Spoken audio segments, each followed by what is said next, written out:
Magandang araw po sa inyong lahat. Tulad ng dati sa nung panig kayo ng Pinas naroroon, sumatin pong lahat ng pagpapala para sa araw na ito. Meron lang ako sa inyong ipaparinig dito. Papakita. Isa itong Tambi Vloggers. Malalaman natin sa kanyang mga pasada, sa kanyang mga bira, sa kanyang mga pagbuo ng mga content. At dito, hindi lang sinasadya ito, pero talagang napansin ko to.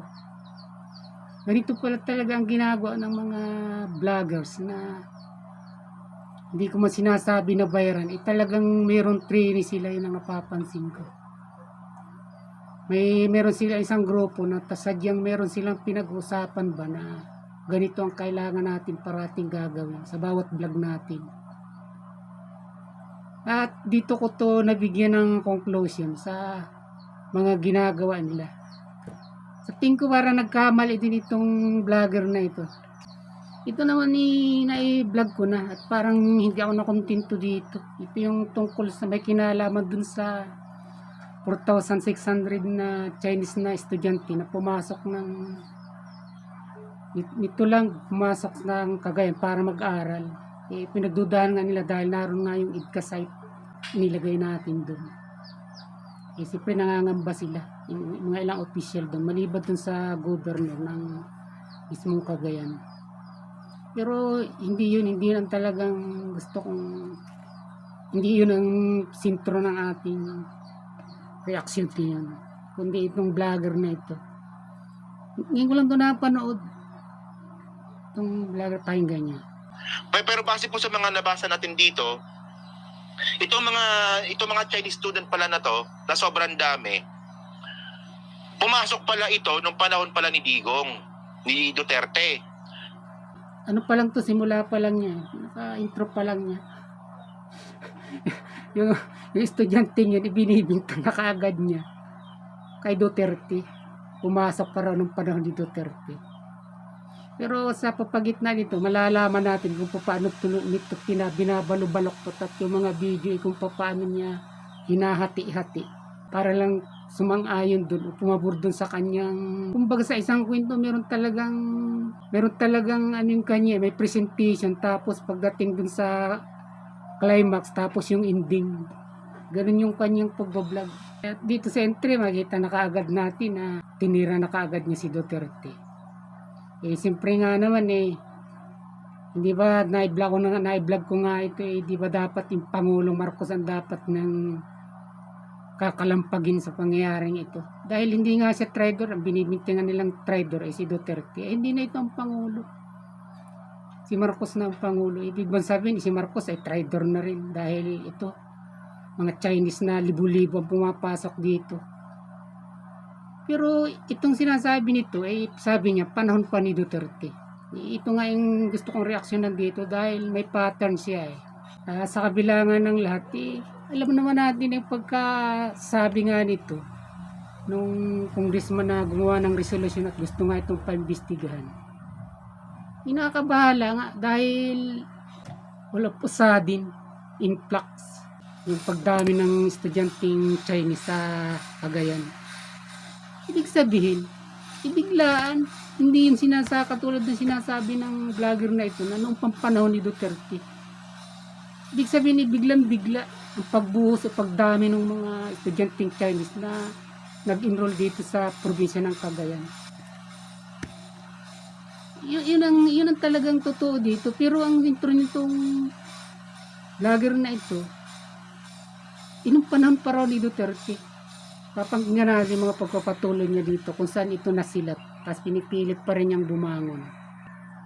Philippine probe creeping invasion of Chinese student in province near Taiwan.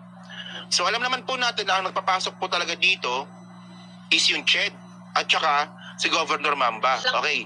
So ngayon, panoorin natin to para hindi na tayo magbasa. Na hindi banta sa seguridad ang pagdami ng mga estudyanteng Chinese sa kanilang probinsya. Legal daw ang mga dayuhan at wala silang koneksyon sa tensyon sa West Philippine Sea. Nasa frontline ng balitang yan, si Jenny Dongon. Pinaiimbestigahan ng ilang kongresista sa Kamara ang umano'y pagdagsa ng mga Chinese students sa Tugigaraw. Ayon kay Cagayan 3rd District Congressman Giorgio Lara, nakakabahala ito para sa seguridad ng bansa. Pero agad niyang kinalagan ni Cagayan Governor Manuel Mamba. Ayan na naman si Mamba. Kilala niyo si Mamba, di ba?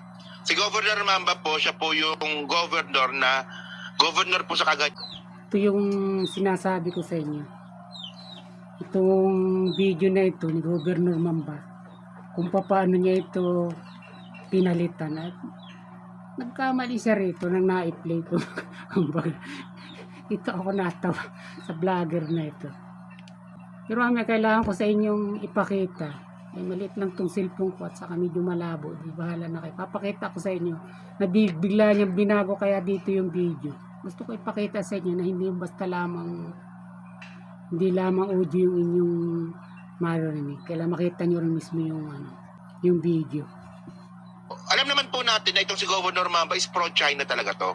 So, ang sa akin lang, bakit tayo maniniwala kay Governor Mamba na alam naman po natin na pro-China? O sige, continue natin. Humingi ng paumanhin si Mamba sa mga Chinese. Naniniwala siyang walang koneksyon ang pag-aaral ng mga Chinese sa Pilipinas sa lumalalang tensyon sa West Philippine Sea.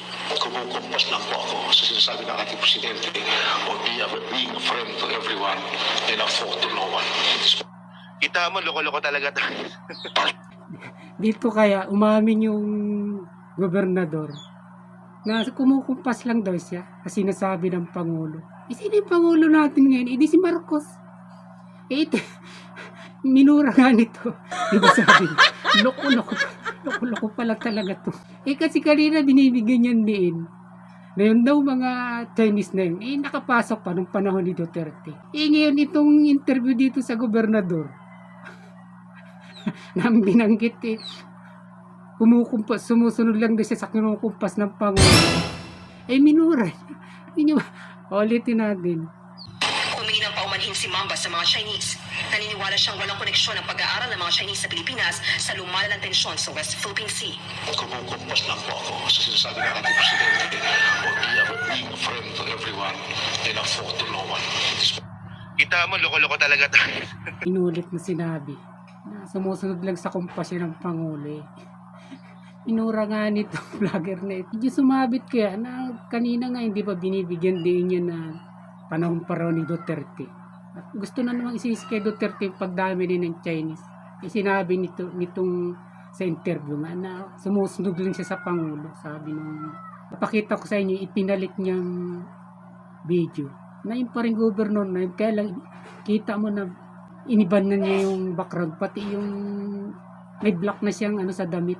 Edit na, mapansin mo na edit na. Pakita ko sa inyo.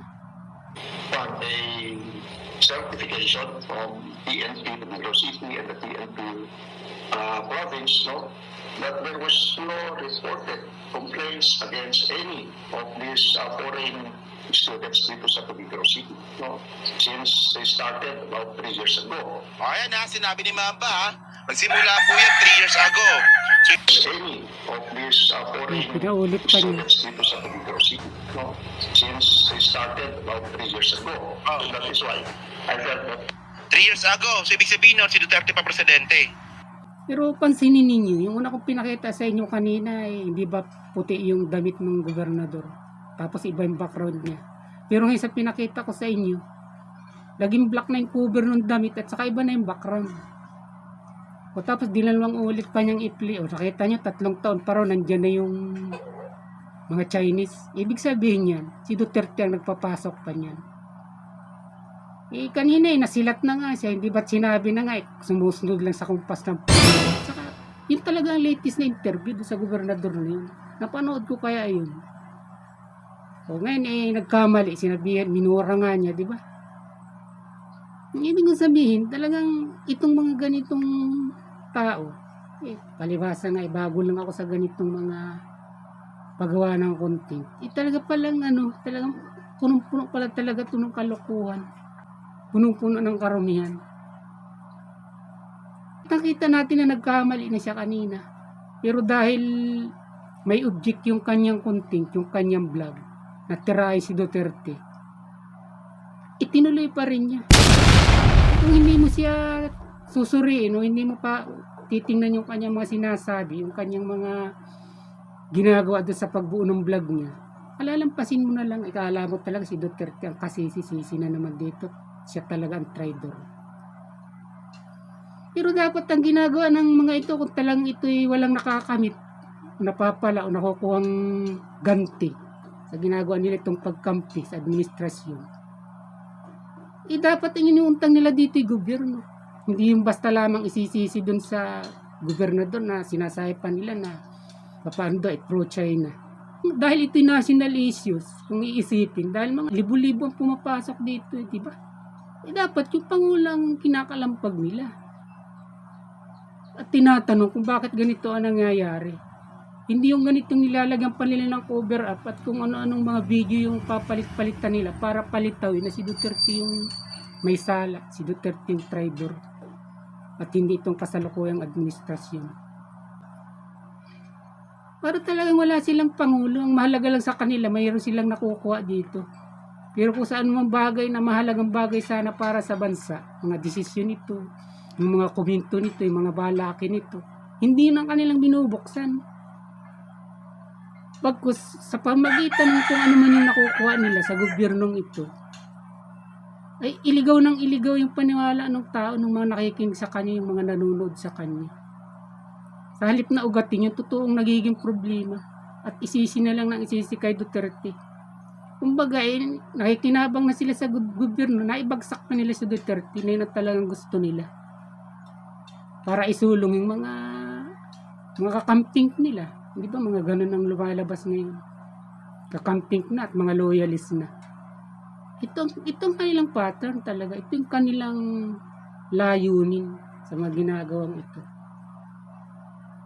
Pero kaya ko ito inireaksyon at ipinakita sa inyo para ilantad din naman na hindi dapat ganito ang ginagawang pinapalunok parating panluloko sa tao. Pambubula. At nasa inyo na kung kayo ay maniniwala sa ganitong klase, ganitong uri ng mga tao. Sa mga sinasabi nito, sa mga pinalilitaw nito, sa mga gustong ipasok sa ating isipan, at sa gusto nilang dapat ay pinapaniwalaan natin.